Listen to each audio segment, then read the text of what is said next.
नमस्कार विद्यार्थी मित्रांनो, जय महाराष्ट्र यूट्यूब चॅनलमध्ये आपल्या सर्वांचे सहर्ष स्वागत आहे।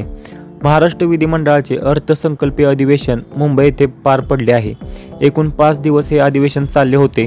त्यामधील चौथ्या दिवशी माननीय आमदार रोहित पवार यांनी पुन्हा एकदा महाराष्ट्र सिक्युरिटी फोर्सला पगारवाढ आणि परमनंट करण्याची मागणी केली आहे। त्यांना आश्वासन जी दिली गेली ती अजूनपर्यंत पूर्ण झाली नाही। अध्यक्ष महोदय, आशा सेविकांचं कार्य मोठं असतं, त्यामुळे त्या बाबतीत राज्य सरकारने लक्ष घेऊन त्यांच्यात वेतन वाढ व्हावा। अंगणवाडीमध्ये सुद्धा पगार वाढची मागणी आहे, ते सुद्धा तिथं व्हावं अशी विनंती आहे। कम्प्युटर ऑपरेटर मध्ये मानधन वाढ आणि कर्मचारी दर्जा त्यासाठी नेहमी ते लढतात, त्यासाठी सुद्धा काहीतरी प्रोव्हिजन या बजेटमध्ये अध्यक्ष महोदय झालं पाहिजे। महाराष्ट्र सिक्युरिटी फोर्स पगार वाढची साधी त्यांची अपेक्षा आहे, परमनंटची पण आहे। सुरुवात तर आपण पगार वाढ पासून अध्यक्ष महोदय तिथं करता येईल। अध्यक्ष महोदय, अजितदादांच्या भाषणामध्ये त्यांनी सांगितलं की आम्ही भरीव तरतूद सारथी बार्टी या विषयाला देऊ।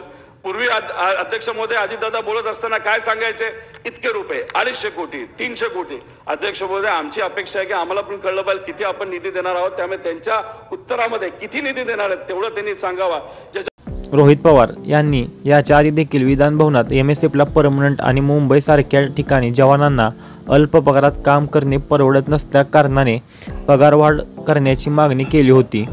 त्याची सविस्तर व्हिडिओ तुम्हाला पाहावयाची असेल तर त्याची लिंक व्हिडिओच्या डिस्क्रिप्शन बॉक्समध्ये दिलेली आहे। MSFच्या पगारवाढीसोबतच आशा सेविका, अंगणवाडी सेविका यांच्या समस्यांकडे लक्ष देण्याची देखील मागणी रोहित पवार यांनी केली आहे। मागील अधिवेशनात मुंबई पोलीस आयुक्तालयासाठी MSFकडून मनुष्यबळ पुरवण्याचा निर्णय घेण्यात आला होता। यावरून मोठा गदारोळ झाला होता आणि त्यातूनच विधानसभेच्या त्या अधिवेशनात महाराष्ट्र राज्य सुरक्षा महामंडळाचा मुद्दा प्रकाशझोतात आला होता। या अधिवेशनात मात्र फक्त रोहित पवार यांनीच MSFकडे लक्ष देण्याची मागणी केली आहे। महाराष्ट्र सिक्युरिटी फोर्सबद्दल थोडक्यात का होईना पण त्यांनी मुद्दा मांडल्याबद्दल जय महाराष्ट्र चॅनेलकडून रोहित पवार यांचे आभार। रोहित पवार यांच्या नेतृत्वाबद्दल तुम्हाला काय वाटते हे कमेंट करून नक्की कळवा। व्हिडिओ आवडल्यास लाईक आणि शेअर करायला विसरू नका, जेणेकरून ही महत्त्वपूर्ण बातमी इतर उमेदवारांपर्यंत देखील पोहोचेल। अधिक माहितीसाठी डिस्क्रिप्शन बॉक्समधील आपला टेलिग्राम चॅनल आणि व्हॉट्सअप चॅनल जॉईन करायला विसरू नका। जय महाराष्ट्र चॅनलमार्फत तुम्हाला जर जाहिरात करावयाची असेल तर डिस्क्रिप्शन बॉक्समध्ये दिलेल्या इंस्टाग्राम ID वर तुम्ही पर्सनली मेसेज करू शकता।